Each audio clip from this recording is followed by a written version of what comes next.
As the sun dipped behind the jagged peaks of the mountains, the great pine forest began to change.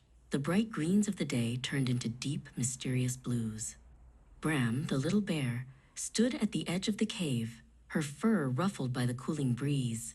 Beside her, Alara watched the first star blink into existence. For Alara, the night was a blanket, but for Bram, it was a curtain hiding things she didn't understand.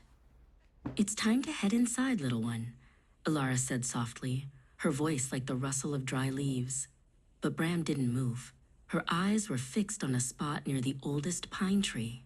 There, stretching across the mossy ground and climbing up the trunk of a nearby birch, was a tall, crooked shape. It was darker than the night and sharper than the thorns on a berry bush.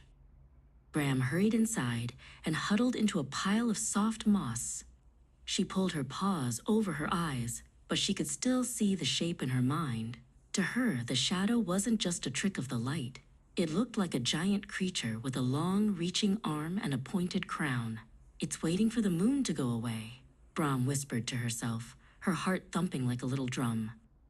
Alara sat down and pulled Bram close, wrapping her large, warm arms around the trembling cub. "The forest is the same at night as it is during the day, Bram," she whispered. "The trees don't grow teeth when the sun goes down, and the rocks don't start to walk. It is only the light that changes, not the world." Bram looked out from the safety of Alara's arms. The shadow was still there, swaying ever so slightly in the wind. "But look, Mama, it has a giant claw," Bram cried, pointing a trembling paw toward the woods.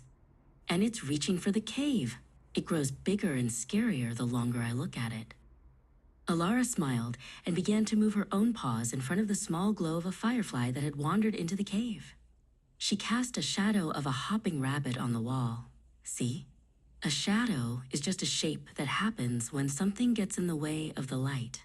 It cannot hurt you because it has no weight. It is only a mystery waiting for a flashlight." Bram watched the shadow rabbit hop away as the firefly flew out. She stayed awake for a long time, watching the monster outside. As the hours passed, the moon moved across the sky, and the shadows shifted and stretched, becoming even stranger and longer. Fear grew in the silence of the night, fed by the things Bram couldn't see clearly. Finally, the sky began to turn a pale, misty gray. The birds started their morning chatter, and the first sliver of the sun peeked over the horizon.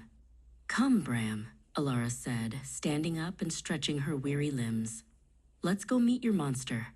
It's time to see what the night was hiding." She held out her paw, and Bram took it, her legs feeling a little wobbly. They walked through the dew-covered grass until they reached the old pine tree. Bram stopped and gasped. There was no monster.